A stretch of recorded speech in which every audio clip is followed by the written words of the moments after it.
Selamat berjumpa kembali di channel YouTube Ruang Demokrasi.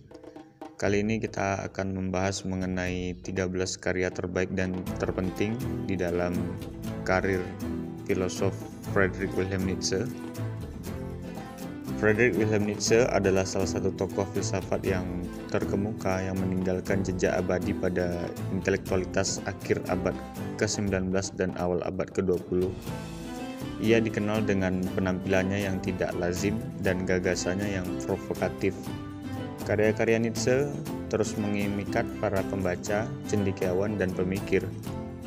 Tulisan-tulisan Nietzsche menguraikan ide-ide filosofis seperti nihilisme, moralitas Tuan Buddha, perspektivisme, dan Übermensch atau Superman. Dia mengkritik nilai-nilai tradisional dan institusi masyarakat sambil membangun individualisme dan mengatasi dirinya sendiri. Jadi, mari kita menjelajahi perjalanan filosofis Nietzsche dengan melihat semua buku-buku penting yang menjelaskan perkembangan intelektualnya.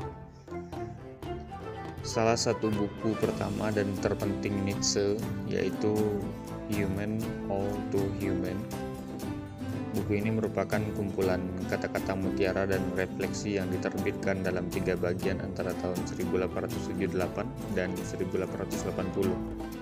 Buku ini mewakili tahap penting dalam karir filosofis Nietzsche saat ia menjauhkan diri dari idealisme karya-karya yang terdahulu menuju pandangan yang lebih skeptis dan kritis. Pada bagian pertama buku ini, yaitu Of the First and Last Things, Nietzsche membahas berbagai topik mulai dari ilmu pengetahuan, filsafat, budaya, dan eksistensi manusia. Dia menentang kepercayaan agama tradisional dan membuat pernyataan bahwa manusia telah menjadikan agama sebagai cara untuk mengatasi ketakutan dan ketakutan. Selain itu, Nietzsche berpendapat tentang pentingnya akal dan rasionalitas untuk memahami dunia, meninggalkan dogma-dogma agama dan memilih penyelidikan empiris. Dalam History of the Moral Feelings, bagian kedua, Nietzsche memusatkan perhatiannya pada moralitas dan etika. Dia terlibat dalam pemeriksaan kritis sehubungan dengan asal-usul nilai-nilai moral dan berusaha mengungkap motivasi psikologis yang mendasarinya. Dia berpendapat bahwa nilai-nilai moral bukanlah kebenaran universal, melainkan konstruksi sosial yang dibentuk oleh dinamika kekuasaan serta perspektif individu. Kritik ini meruntuhkan gagasan tradisional tentang kebaikan dan kejahatan dan konseptualisasi sebagai gagasan yang sebagian besar bersifat subjektif yang dikondisikan secara budaya. Pada bagian ketiga, Human All Too Human, ia membedah sistem agama, khususnya Kristen, dan mengatakan bahwa sistem tersebut melanggengkan mentalitas yang menyangkal kehidupan dan bukannya membuka diri untuk mengisi tantangan hidup dengan penuh. Baginya, agama adalah penghalang bagi pertumbuhan dan kebebasan pribadi karena agama menuntut konformitas daripada realisasi diri individu. Melalui Human All Too Human, Nietzsche menggunakan pendekatan ilmiah terhadap filsafat.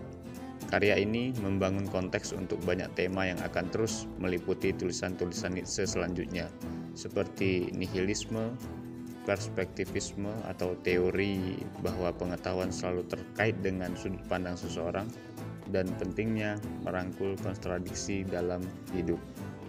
Selanjutnya, bukunya yang kedua yaitu The Geisha Science. Mahakarya Nietzsche ini terbit pada tahun 1882. Buku ini merupakan kumpulan kata mutiara, puisi, dan refleksi yang menyegarkan serta heterogen yang mengeksplorasi kompleksitas dan kontradiksi kehidupan. Di antara tema-tema utama yang dieksplorasi dalam The Geisha Science adalah bahwa hidup harus dirangkul dengan antusias dan gembira. Bahkan di tengah-tengah tantangan dan ketidakpastian, Nietzsche mendorong individu untuk terlibat dengan kehidupan yang berani, merangkul baik suka maupun duka. Dia merenungkan gagasan amor fati yang diterjemahkan menjadi cinta takdir. Filosofi ini mendorong kita untuk tidak hanya menerima, tetapi juga mencintai takdir kita dengan menemukan makna bahkan dalam penderitaan. Ciri khas lain dari The Geistescience adalah penjelasan tentang kebenaran dan pengetahuan. Nietzsche menolak pandangan umum tradisional yang menganggap kebenaran sebagai realitas objektif yang hanya dapat diperoleh melalui pemikiran rasional. Sebaliknya, ia menegaskan pandangan yang lebih bervariasi yang disebut perspektivisme, pemikiran yang memahami kebenaran sebagai sesuatu yang selalu tunduk pada sudut pandang kita. Menurut Nietzsche, tidak ada kebenaran yang absolut, karena kebenaran itu muncul dari persepsi individu. Buku ini juga merayakan proklamasi yang terkenal, yaitu Tuhan sudah mati. Dengan pernyataan yang berani ini, Nietzsche meremehkan dogma-dogma agama dan menyatakan bahwa masyarakat sudah cukup dewasa dalam ketergantungannya terhadap kerangka kerja agama yang sudah usang.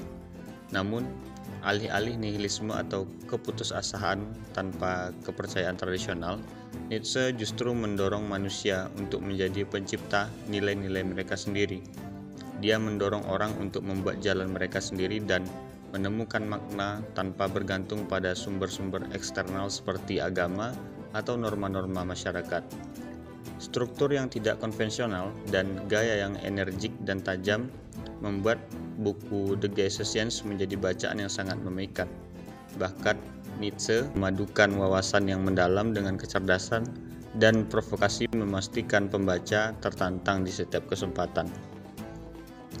Selanjutnya, bukunya yang ketiga adalah Duspok Zarathustra. Duspok Zarathustra diterbitkan pada tahun 1883 dan merupakan karya Friedrich Nietzsche yang paling terkenal. Digambarkan sebagai serangkaian alegori filosofis. Buku ini mengisahkan tentang Zarathustra, seorang nabi mitos yang turun dari tempat peristirahatannya di gunung untuk menyampaikan kebijaksanaannya kepada umat manusia. Di dalam inti dari Duspok Zarathustra ditemukan gagasan Übermensch atau Superman atau manusia super. Nietzsche menggambarkan sosok visioner ini sebagai titik tertinggi dalam potensi manusia pendobrak moral dan praktik-praktik tradisional yang menciptakan sistem nilainya sendiri. Perbedaan antara benar dan salah, baik dan buruk tidak memiliki arti bagi Übermensch. Mereka membuat sistem nilai mereka sendiri dengan mencari keunggulan individu. Ajaran Zarathustra menggugah keyakinan konvensional tentang kebaikan dan kejahatan. Menurut Nietzsche, moralitas tidaklah tetap, melainkan hasil ciptaan manusia. Dia mendorong individu untuk mengesampingkan konsep rasa bersalah dan hukuman yang diwarisi dari agama. Baginya, pembebasan terletak pada pengakuan dan kepemilikan atas keinginan seseorang sambil memikul tanggung jawab penuh atas konsekuensinya. Selain itu, buku ini juga menetapkan gagasan tentang perulangan abadi, di mana Zarathustra mengungkapkan kepada para muridnya bahwa hidup harus diterima sepenuhnya dan berulang kali tanpa penyesalan. Buku ini menegaskan bahwa semua peristiwa yang kita alami akan berulang tanpa batas sepanjang keabadian. Nietzsche melihat konsep ini sebagai sebuah ujian. Jika seseorang dapat menerima setiap kejadian dalam hidup mereka dengan penuh penerimaan dan sukacita, maka mereka telah mencapai pembebasan sejati. Selain itu, Duspok Zarathustra menunjukkan sifat pencarian makna hidup. Menurut Nietzsche, tidak ada makna yang dapat diekstraksi dari luar. Sebaliknya, realisasi datang dari memahami kontradiksi yang melekat dalam kehidupan itu sendiri. Prosa provokatif dan alegori visioner Nietzsche melukiskan eksplorasi yang menarik tentang kondisi manusia. Pembaca di dalam buku ini akan ditantang untuk melampaui batasan-batasan sosial dan menempa jalan mereka sendiri menuju realisasi diri dan pertumbuhan pribadi. Selanjutnya, buku Nietzsche yang keempat, yang juga merupakan karya utamanya, berjudul Beyond Good and Evil, ditulis pada tahun 1886 dan merupakan serangannya yang paling terfokus pada sistem moral dan filosofis tradisional. Di dalamnya, Nietzsche mempertanyakan dikotomi baik atau jahat yang mendominasi pemikiran Barat. Dia menyatakan bahwa konsep-konsep ini tidak tetap atau universal, melainkan merupakan konstruksi subjektif yang dibentuk dari norma-norma budaya dan dinamika kekuasaan yang berlaku. Nietzsche menyatakan bahwa moralitas adalah interpretasi manusia dan bukan kebenaran absolut yang dipaksakan kepada kita. Moralitas menurutnya tidak dapat dipisahkan dari individualitas, kebebasan berkehendak atau keinginan. Semua itu adalah kekuatan dasar dalam tindakan seseorang. Beyond Good and Evil memperkenalkan elemen kehendak untuk berkuasa, yaitu sebuah kekuatan elemen dalam perilaku manusia.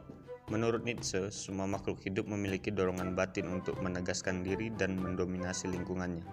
Filosofi ini mendekonstruksi altruisme dan menyoroti pentingnya otonomi dan ambisi pribadi dalam membentuk nasib seseorang. Selain itu, dalam buku ini, Nietzsche menggunakan gaya pepatah, menggunakan pengamatan yang singkat namun intens, di mana pembaca dibiarkan merenungkan setiap pepatah satu persatu sembari membangun gambaran menyeluruh tentang ide-idenya. Pernyataan-pernyataannya yang polemis menimbulkan kekaguman sekaligus kontroversi di kalangan pembaca, mendorong mereka untuk membentuk keyakinan mereka sendiri. Beyond Good and Evil adalah sebuah panggilan filosofis, panggilan bagi orang-orang untuk mempertimbangkan kembali asumsi-asumsi kebenaran, moralitas, dan otoritas yang tidak perlu dipertanyakan lagi. Buku ini mengajak orang untuk memeriksa kebenaran yang tidak nyaman tentang diri mereka sendiri dan masyarakat secara keseluruhan. Dengan kata lain, Beyond Good and Evil adalah medan perang intelektual di mana Nietzsche melawan rasa puas diri sebagai sebuah manifesto yang mendorong kita untuk terus mencari pengetahuan tanpa henti, menuntun kita untuk mengajukan pertanyaan-pertanyaan sulit tanpa menghindar dari jawaban yang sulit.